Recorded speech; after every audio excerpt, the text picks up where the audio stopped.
अस्सलाम वालेकुम स्टूडेंट्स आज हमारा जो टॉपिक है वो है Laplace transformation. Laplace transformation basically एक टूल है जिसकी हेल्प से हम linear non linear ODEs PDEs integral equations simultaneous differential equations को सॉल्व करते हैं। लेप्लास ट्रांसफॉर्मेशन की हेल्प से हम डिफरेंशियल इक्वेशंस का डायरेक्टली सॉल्यूशन फाइंड आउट कर सकते हैं विदाउट फाइंडिंग जनरल सॉल्यूशन। और लेप्लास ट्रांसफॉर्मेशन हमें इंजीनियरिंग में बहुत हेल्पफुल है। इंजीनियरिंग प्रोग्राम्स में mostly in mechanical and electrical engineering कुछ इस तरह के डिफरेंशियल इक्वेशंस आती हैं जिनको यूजुअल टेक्निक से सॉल्व करना बहुत डिफ़िकल्ट होता है, तो वहाँ पे हम लेप्लास ट्रांसफॉर्मेशन यूज़ करके उनको सॉल्व करते हैं। तो सबसे पहले तो हम इसकी डेफिनेशन को देखेंगे कि लेप्लास ट्रांसफॉर्मेशन जो है वो किस तरह से डिफ़ाइन हुई हुई है। फिर हम उसकी प्रॉपर्टीज़ वगैरह भी डिस्कस करेंगे, फिर उसकी एप्लीकेशंस करेंगे। लेकिन सबसे पहले हम उसका बेसिक कॉन्सेप्ट लर्न करेंगे कि लेप्लास ट्रांसफॉर्मेशन है क्या और किस तरह से फाइंड की जाती है।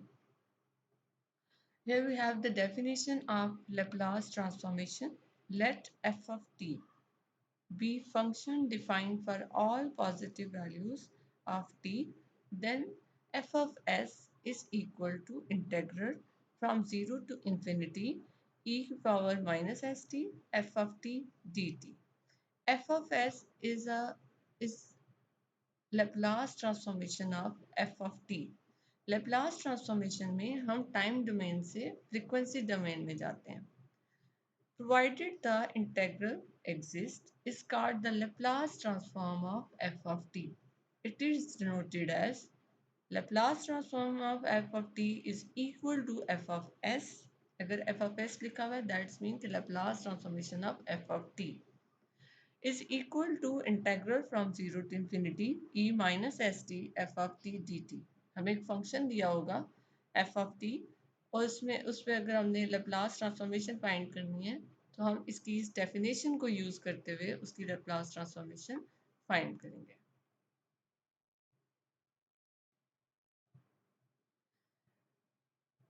यहाँ पे लेप्लास ट्रांसफॉर्मेशन के कुछ इम्पॉर्टेंट फार्मूलाज हैं जिनकी हेल्प से हम कुछ स्पेसिफिक फंक्शंस की लेप्लास ट्रांसफॉर्मेशन इजीली बता सकते हैं।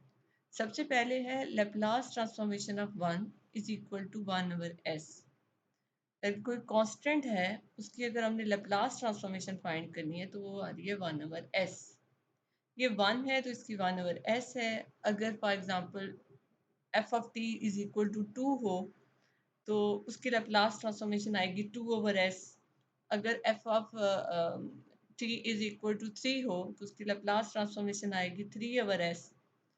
इसी तरह से नेक्स्ट है लेप्लास ट्रांसफॉर्मेशन ऑफ tn। ये जनरल रिजल्ट है हमारे पास। tn is equal to n factorial divided by sn plus 1। n varies from 0 1 to 3 up to so on. इनमें से कुछ भी n की वैल्यू हो सकती है। अगर इनमें से कुछ भी n की वैल्यू है तो उनकी लेप्लास ट्रांसफॉर्मेशन हम डायरेक्ट बता सकते हैं। tn is equal to n factorial divided by sn plus 1। For example अगर आपसे बोला गया है कि आपने फाइंड करनी है Laplace transformation of t power 2, तो टी स्क्वेयर की जो लेप्लास ट्रांसफॉर्मेशन है, अगर एफ ऑफ टी आपका टी स्क्वेयर है और उसकी लेप्लास ट्रांसफॉर्मेशन आपने फाइंड करनी है तो आप इस फार्मूला की हेल्प से डायरेक्ट उसकी लेप्लास ट्रांसफॉर्मेशन बता सकते हैं कि टी स्क्वेयर की जो लेप्लास ट्रांसफॉर्मेशन आती है वो है 2 factorial divided by S power 3।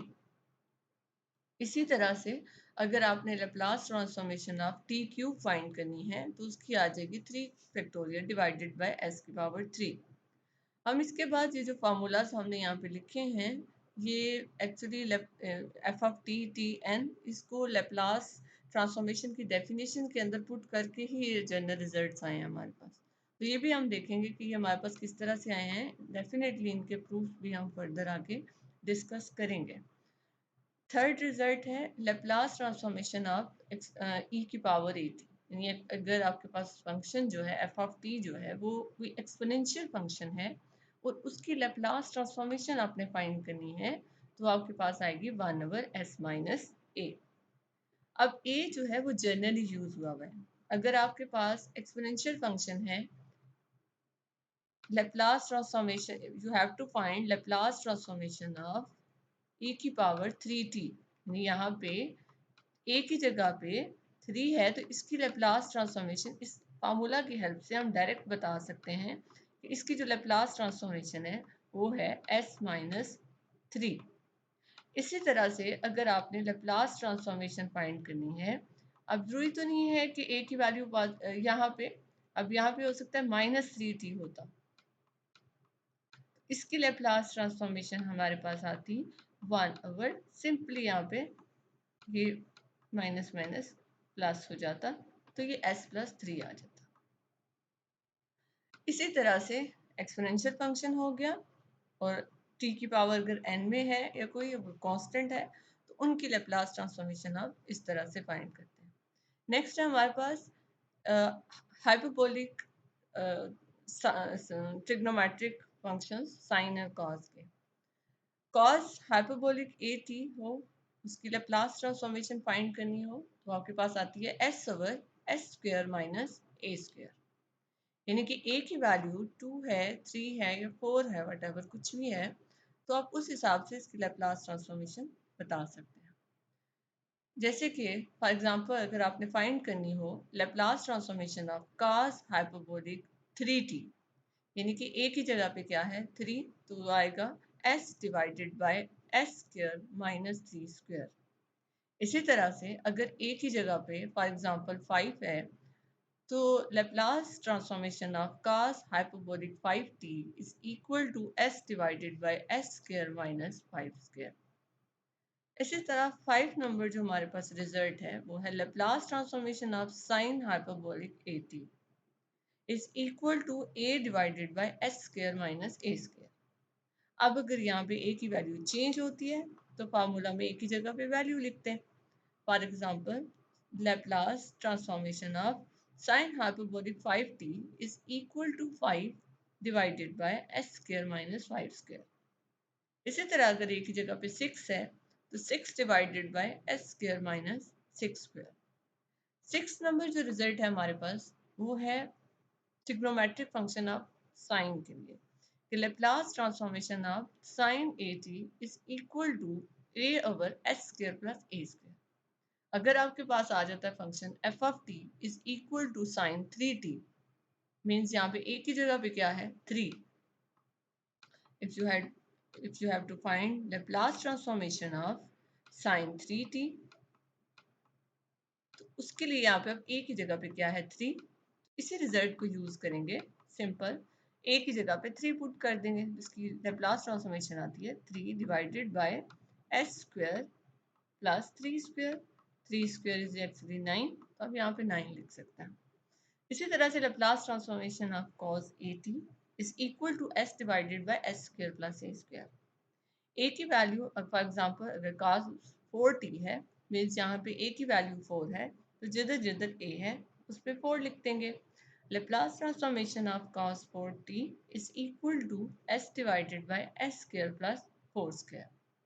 तो ये थे हमारे पास कुछ फार्मूलाज, कुछ इंपॉर्टेंट फार्मूलाज जिनकी हेल्प से आप इस टाइप के फंक्शंस की लैप्लास ट्रांसफॉर्मेशन इन फार्मूला की हेल्प से बता सकते हैं, और इन रिजल्ट्स को हम जब हम प्रॉब्लम सॉल्व कर रहे होते हैं तो डायरेक्टली हम उनसे यूज़ कर लेते हैं, बजाय इसके कि हमारे पास t² आए तो हम उसको डेफिनेशन के अंदर पुट करें, फिर हमारे पास रिजल्ट आए, डायरेक्ट इन रिजल्ट्स को यूज़ करते हुए हम लैप्लास ट्रांसफॉर्मेशन इनकी बता देते हैं। अब हम डिस्कस करेंगे कि जो जो चीज़ें हमने उधर डिस्कस किए हैं कि ये हमारे इम्पोर्टेंट जो है ये फार्मूलाज हैं, ये एक्चुअली इस पे किस तरह से लैप्लास ट्रांसफॉर्मेशन की डेफिनेशन अप्लाई हुई है और ये रिजल्ट्स हमारे पास आए हैं। इन सब के प्रूफ्स डिस्कस करेंगे, तो देन हम इन रिजल्ट्स को यूज़ करते हुए क्वेश्चंस भी सॉल्व करेंगे। सो Laplace transformation of 1 is equal to 1/s, यानी कि here f of t is equal to 1। यानी इस क्वेश्चन में जो एफ ऑफ टी है वो है is equal to 1। You know very well कि Laplace transformation of F of T, किसी फंक्शन की अगर आपने लेप्लास ट्रांसफॉर्मेशन फाइंड करनी है बच्चे, उसकी जो डेफिनेशन है वो है integral from zero to infinity then F of T, साथ में है e की power minus S T D T. और अब ये लेप्लास ट्रांसफॉर्मेशन की डेफिनेशन है, इसको हम अप्लाई करेंगे। अब यहाँ पे एफ ऑफ टी की जगह पे 1 है, तो जहां जहां एफ ऑफ टी है वहां वहां हमने 1 लिख दिया। 1 लिखने के बाद यहाँ पे अब हमारे पास सिर्फ एक एक्सपोनेंशियल फंक्शन रह गया है, तो एक्सपोनेंशियल फंक्शन की यहाँ पे हमने इंटीग्रेशन करनी है, देन हम उसके ऊपर उसकी लिमिट्स पुट करेंगे। तो e की पावर माइनस एस टी की इंटीग्रेशन, एक्सपोनेंशियल फंक्शन की इंटीग्रेशन का आपको पता है कि function exponential function as it is आएगा, और इसका जो डेरिवेटिव है विद रिस्पेक्ट टू टी वो डिनोमिनेटर में आएगा। इसको डेरिवेटिव फाइंड करें तो वो है माइनस एस, तो आ गया माइनस एस। अब ये भी पता है कि अगर न्यूमरेटर में किसी की पावर नेगेटिव है तो उसे अगर हम डिनोमिनेटर में ले आए तो वो पावर पॉजिटिव हो जाती है, और अगर पॉजिटिव हो तो उसे डिनोमिनेटर में ले आए तो वो नेगेटिव हो जाती है। इसकी पावर नेगेटिव थी तो इसने एक स्टेप कर लिया कि इसे हम न्यूमरेटर से डिनोमिनेटर में ले आए, तो इसकी पावर क्या होगी, पॉजिटिव। उसके बाद इसमें हमने लिमिट्स, इसमें देखें s जो है integration with respect to t है, और लिमिट्स भी तो t के अंदर पुट होनी है, तो जो s है वो इसमें कांस्टेंट है, तो माइनस 1/s को हमने बाहर लिख लिया। लिमिट्स हमने सिर्फ t के अंदर अप्लाई करनी है। Upper limit minus lower limit, upper limit हमारी इन्फिनिटी है और लोअर लिमिट जो है वो हमारी 0 है। तो इसमें अगर अपर लिमिट पुट करें तो आ जाता है 1/infinity, जो कि इज इक्वल टू 0 होता है, दैट्स वाई यहाँ पे आ गया 0।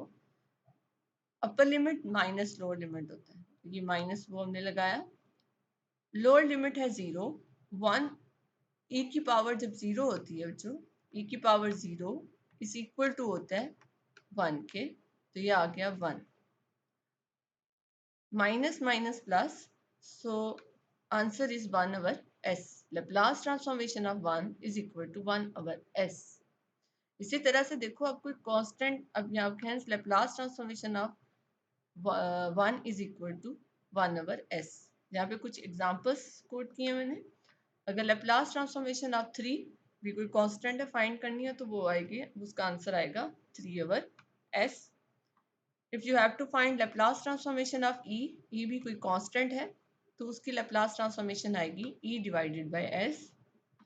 Laplace transformation of 4 is equal to 4 divided by S. Laplace transformation of 7 is equal to 7 divided by S. इस तरह से अगर कोई भी कांस्टेंट होगा आपके पास, उसकी अपने लेप्लास ट्रांसफॉर्मेशन फाइंड करनी है तो कांस्टेंट डिवाइडेड बाय एस आ जाएगा हमारे पास। नेक्स्ट हम सेकंड प्रूफ करेंगे। सेकंड प्रूफ में Laplace transformation of t power n is equal to n factorial divided by Sn plus 1। तो इसमें n और s के बारे में बताया गया है, वो दोनों क्या हैं, पॉजिटिव हैं। इसका प्रूफ स्टार्ट करते हैं, जिसमें भी Laplace ट्रांसफॉर्मेशन की डेफिनेशन यूज हुई है बच्चे, जो मैंने पीछे डिस्कस की है कि Laplace transformation of f of t is equal to होता है, क्या डेफिनेशन होती है इसकी, डेफिनेशन होती है integral from 0 to infinity f of t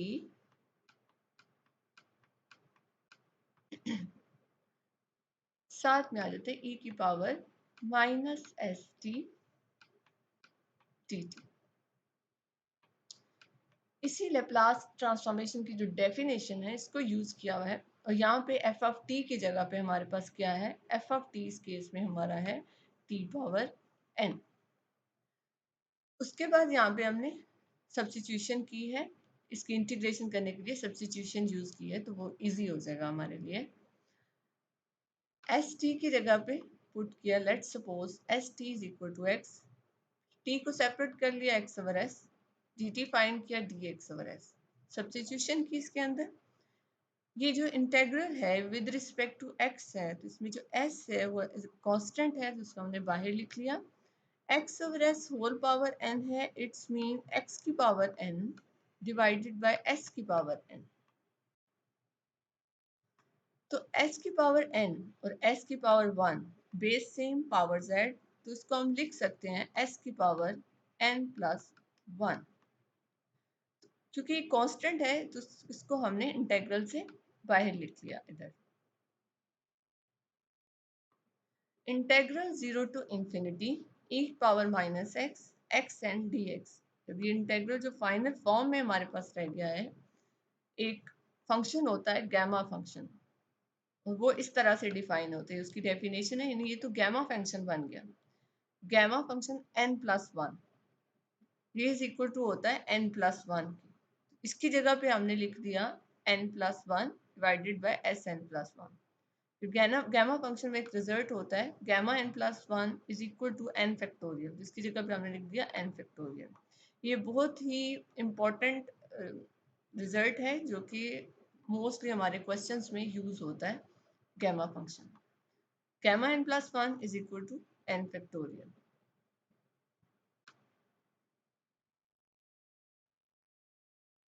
इस तरह से जो हमारा जनरल रिजल्ट था, जिसको हम यूज करके मुख्तलिफ टी की पावर थ्री, टी की पावर फोर, इन सब की बता रहे थे लेप्लास ट्रांसफॉर्मेशन, तो वो किस तरह से आया था हमारे पास, उसका प्रूफ हमने यहाँ पे किया है।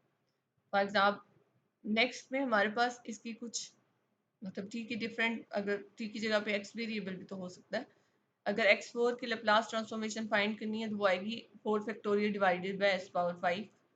अगर x की पावर सेवन की करनी है तो वो आएगी seven factorial divided by S power eight. अगर x इलेवन की करनी है तो eleven factorial divided by S power six. तो इस तरह से हम डिफरेंट x की पावर्स या t की पावर्स के लिए की लैप्लास ट्रांसफॉर्मेशन इस रिजल्ट की, इस फार्मूला की हेल्प से डायरेक्ट बता सकते हैं।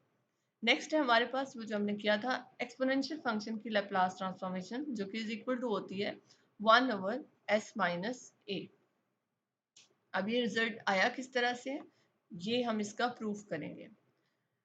हमारे पास यहाँ पे एफ ऑफ टी की जगह पे है ई की पावर ए टी, तो लेप्लास ट्रांसफॉर्मेशन की डेफिनेशन हमने अप्लाई की है, एफ ऑफ टी की जगह पे उसका फंक्शन लिख दिया जो कि E power A T.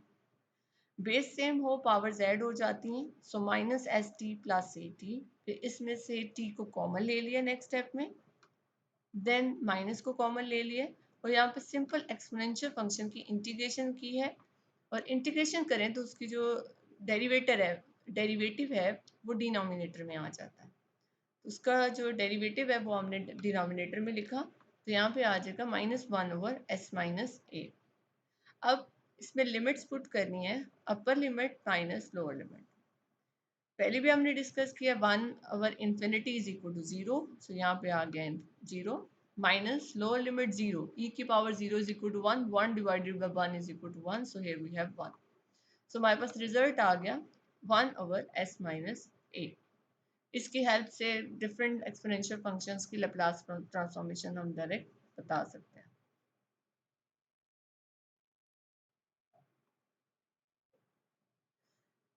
Next जो हमने किया था कुछ एग्जांपल्स हैं यहाँ पे।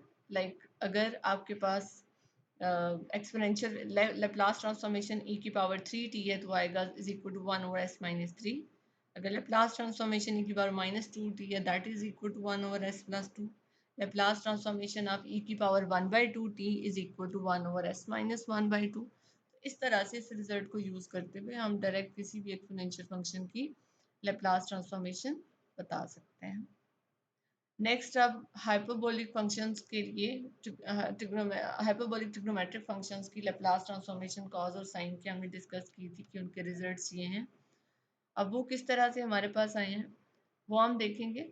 जिस तरह की जब आपने कैलकुलस पढ़ी होगी तो उसमें आपने देखा होगा, रिजल्ट्स भी देखे होंगे कि एक्सपोनेंशियल फंक्शन और हाइपरबोलिक फंक्शंस जो है वो उनका रिलेशनशिप, एक्सपोनेंशियल फंक्शन को हाइपरबोलिक फंक्शन में चेंज किया जा सकता है, और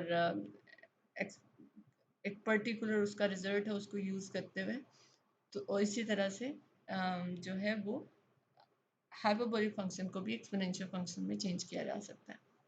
हमने लेप्लास ट्रांसफॉर्मेशन की एक और इम्पॉर्टेंट प्रॉपर्टी ये है, हम आगे डिस्कस भी करेंगे, कि वो लीनियर होती है।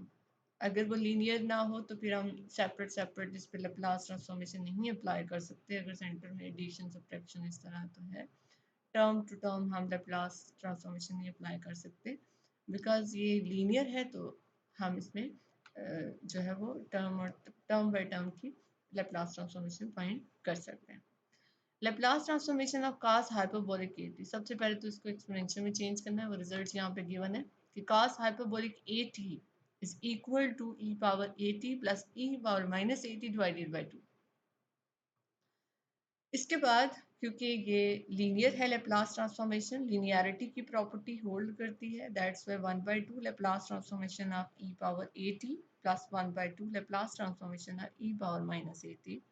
और एक्सपोनेंशियल फंक्शन की जो रिजल्ट हमने पीछे किया उसको यूज करते हुए डायरेक्ट हमने इसकी लेप्लास ट्रांसफॉर्मेशन लिख दी, बजाय इसके कि दोबारा से पूरा फार्मूला लगाते और इसको करते हम इनके रिजल्ट्स यूज करेंगे। फिर यहाँ पे ये s माइनस से एलसीएम लिया, वो आया s माइनस से इंटू एस प्लस से। तो अब वी नो वेरी वेल कि a plus B into A minus B का फार्मूला होता है A square minus B square, तो वहाँ यहाँ पे वो फार्मूला लगा है।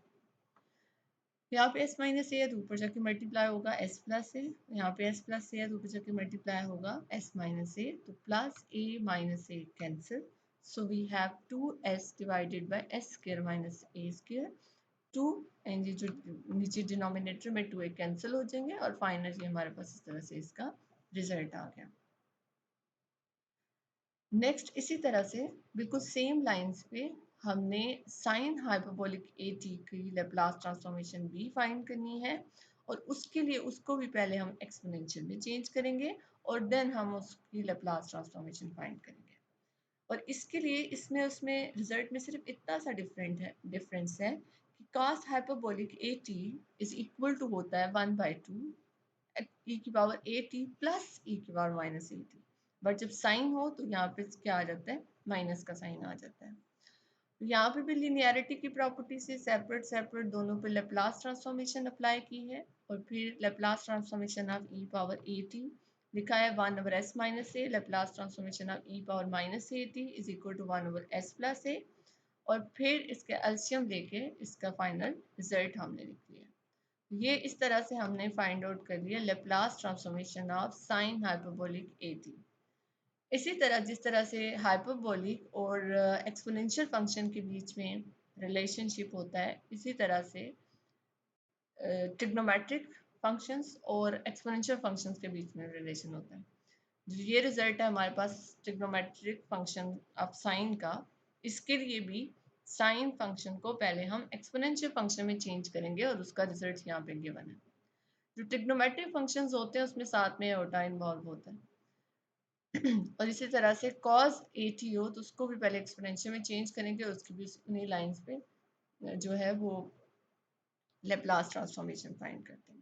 1/2 factorial 2 iota sorry Laplace transformation of e iota at minus e minus iota at, क्योंकि लेप्लास ट्रांसफॉर्मेशन लीनियर होती है इसलिए सेपरेट सेपरेट दोनों पे लेप्लास ट्रांसफॉर्मेशन अप्लाई की है। इनके रिजल्ट्स हैं हमारे पास, उस रिजल्ट्स को यूज करते हुए यहाँ पे इनकी लेप्लास ट्रांसफॉर्मेशन लिखी है, फिर इनका एलसीएम दिया है, और एलसीएम लेने के बाद इसको थोड़ा सिंप्लीफाई किया है तो हमारे पास रिजल्ट आ गया है Laplace transformation of sine at।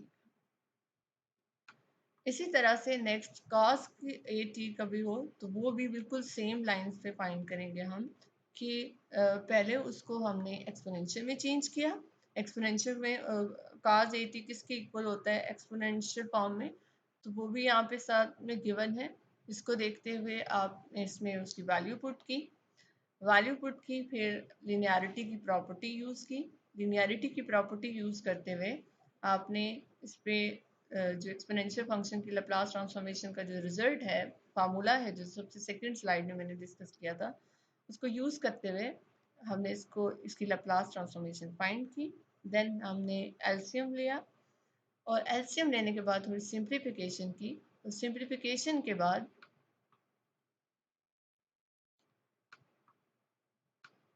2s divided by s square plus a square, 2 cancel, so we have s divided by s square plus a square.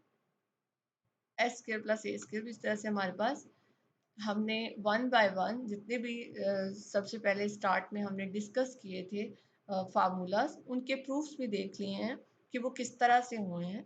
तो अब इन रिजल्ट्स को हम जब भी अपनी प्रॉब्लम सॉल्व कर रहे होंगे, तो जहाँ भी हमें एक्सपोनेंशियल फंक्शन की लैप्लास ट्रांसफॉर्मेशन चाहिए होगी, हाइपरबोलिक की चाहिए होगी, ट्रिग्नोमेट्रिक फंक्शन ऑफ साइन और कॉस की चाहिए होगी, किसी कांस्टेंट की चाहिए होगी, तो हम जो है वो टी की पावर की चाहिए होगी, तो बजाय इसके कि दोबारा से पूरा लैप्लास ट्रांसफॉर्मेशन का फार्मूला लगाएं और उसकी वैल्यू निकालें, हम डायरेक्ट इन रिजल्ट्स को यूज़ करते हुए उनकी लैप्लास ट्रांसफॉर्मेशन बता देंगे। आई होप कि ये लेक्चर आपके लिए हेल्पफुल होगा। दुआओं में याद रखिएगा। Thank you so much.